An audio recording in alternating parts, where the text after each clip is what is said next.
Meu nome é Mieko Keseki e sou japonesa. Eu não tenho descendente cerâmica na minha família. Eu fui por interesse pela cerâmica com espontânea vontade, já estava adulto, né, e grande. Nasci numa província de Mie, perto de Nara, Kyoto, Osaka, naquela região. Primeira profissão era enfermagem, mas aí, através de um namorado e das relacionamento com as pessoas, eu e ele ficou gostando mais na área de arte. Teve um movimento muito grande nessa época chama movimento Mingue, que bem no início do século, né? Então a gente tinha essa influência na cabeça, né? Então a gente começou a estudar, pesquisar cerâmica. Eu mudei para a região do sul, que é onde tem mais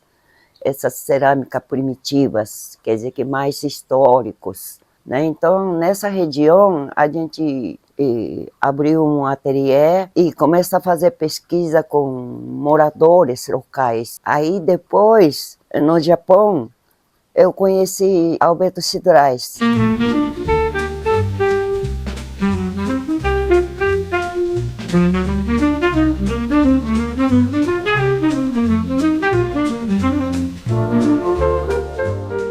Eu sou Alberto Cidrais, eu estudei arquitetura em Portugal até 1970 e em 1970 eu recebi uma bolsa de pós-graduação em arquitetura do governo japonês e fui para o Japão. Fiquei no Japão até 73, mas em 72 eu comecei a fazer cerâmica e nunca mais larguei da cerâmica, né? Ainda no ano de 73 eu combinei com um casal de japoneses, Toshiyuki e Mieko, de montarmos um ateliê no Brasil. Nós tínhamos uma filosofia que vinha muito do movimento Arts and Crafts. O movimento Arts and Crafts foi um movimento que aconteceu na Inglaterra, chefiado por Ruskin e William Morris, que era um movimento de volta às formas de produção da Idade Média, que era o trabalho manual. Teve um ceramista chamado Bernard Leach, que ele foi da segunda geração do movimento Arts and Crafts, e ele contatou muito com os japoneses. Ao mesmo tempo, os japoneses, isso já mais para meados do século XX, os japoneses estavam começando um movimento que é o movimento Mingue. O movimento Mingue também era um movimento parecido com o Arts and Crafts da Inglaterra, também de volta à produção artesanal. Quando eu contatei com o Toshiyuki e a Mieko, principalmente o Toshiyuki se considerava discípulo do Kawai Kanjiro.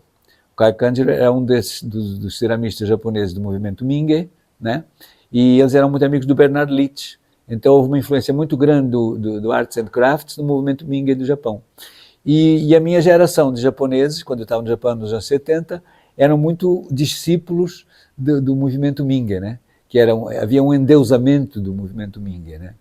E então nós trouxemos também essa coisa de mestre e aprendiz, né? Relação mestre e aprendiz. A gente aceitamos a proposta dele e ficou uns 2 meses até que ele foi embora. Nesse período que surgiu essa história de, olha, ele estava querendo vir para o Brasil, né? Não queria ir para Portugal. Eu não podia voltar para Portugal porque eu recusei servir as Forças Armadas na Guerra Colonial e aí, por isso eu fui para o Japão. Foi uma das razões porque eu fui para o Japão. E como não podia voltar para Portugal, porque possivelmente seria preso e incorporado nas Forças Armadas, e eu vim para o Brasil, né? Porque tinha amigos brasileiros na universidade que me convenceram, a mim e a Maria Estrela, que é a minha ex-mulher, convenceram-nos a vir para o Brasil. Ele convidou a gente, vim também, e ir também, junto. Aí fiquei 2 anos, de 73 até 75, esperando o Toshiyuki e a Mieko,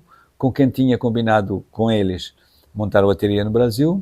Chegamos aqui em São Paulo em 1975. Era num mês de julho, era inverno aqui, né? A gente encontra com Cidrais que esperava em São Paulo, né?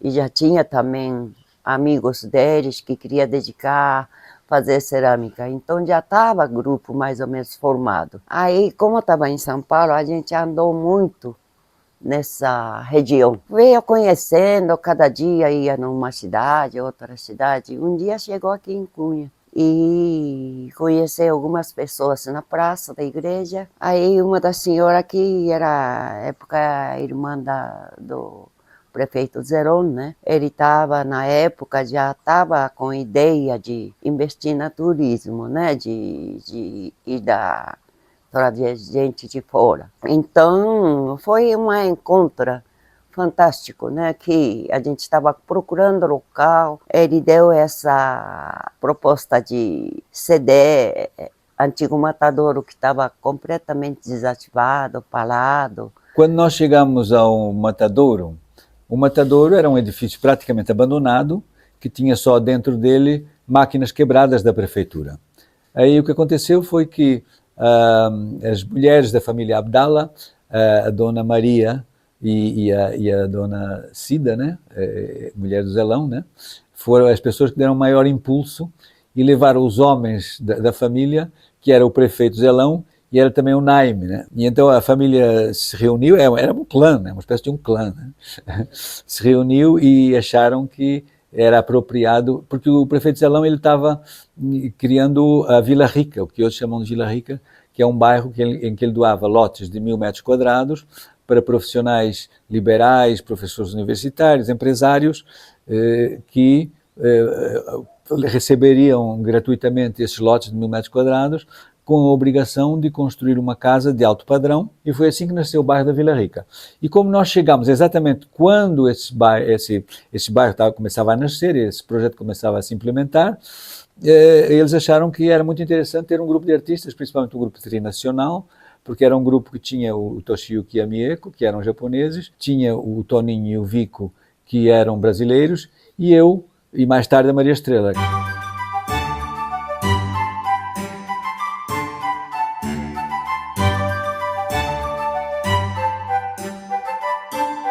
O matadouro não tinha eletricidade, tinha uma coisa muito interessante que eram os chiqueiros. Os chiqueiros eram as baias, como é que eu ia dizer, uns quartinhos que não tinham parede até o teto, né? Só tinham umas paredinhas até uma certa altura, né? E nós fizemos cada um dos chiqueiros um ateliê.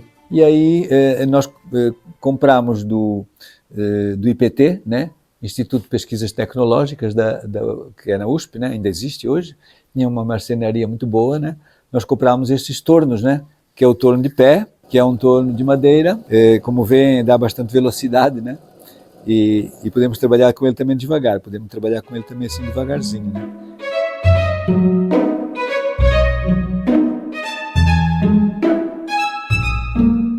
Não tínhamos identidade nenhuma com a cidade. Quando eles chegaram em 1975, o Vico estava trabalhando em publicidade e eu estava trabalhando em publicidade junto com ele. E aí quando chegaram o Toshiyuki e a Mieko e a Shizu, que é a filha de Toshiyuki e da Mieko, que era pequenininha, né? Nós começámos a procurar um lugar. Qual era a nossa estratégia? Porque era uma estratégia de mercado, né? Porque se a gente ia produzir um trabalho, a gente teria que vender esse trabalho, né? Então, vender aonde, né? Quais são as cidades mais importantes do Brasil? São Paulo e Rio. Então, o ateliê a meio caminho entre São Paulo e Rio seria o ideal, né? Então começamos a procurar, quase compramos uma chácara em Lagoinha, né? Porque a ideia era um lugar mais ou menos a meio caminho entre as duas cidades, né? E viemos a Cunha. E aí houve um encontro. Eu não vim, no primeiro encontro não vim a Cunha, porque não cabíamos todos no carro, então às vezes vinham uns, às vezes outros, né? Então nesse encontro eu não vim. E aí eles encontraram com a dona Maria, a primeira ideia foi dela, depois ela passou a ideia para a dona Cida, e aí, como eu falei antes, né, vieram os homens da família e tal, e nos abriram o matadouro para a gente montar ateliê. Foi assim, não foi nem por causa de barro de Cunha, nem por causa de lenha de Cunha, isso veio depois, né? Foi primeiros 3, 4 meses, foi trabalho braçal, todo mundo não tinha também ajudante. São própria gente que usou o braço. Então, tudo isso, com essa voluntária de Força Junto, no final do 75, conseguimos todo o forno pronto, já tinha algumas peças prontas para experimentar queimar.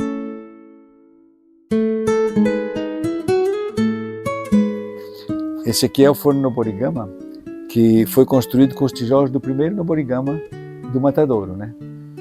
Eu não posso mais usar porque o meu vizinho invocou e começou a chamar a polícia quando eu queimava, aí eu parei de usar esse forno.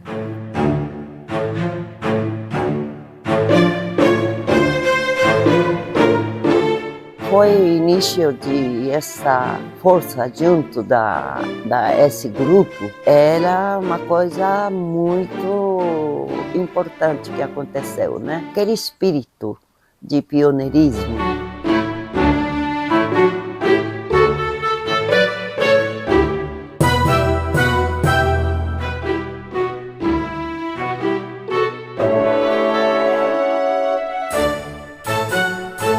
Eu acho que a cerâmica é muito importante na educação, eu acho que a cerâmica é muito importante na terapia, e eu acho que a cerâmica é a forma mais direta de relação entre o ser humano e a terra. Que a arte é uma coisa desde criança, não tem idade, pode até final da vida.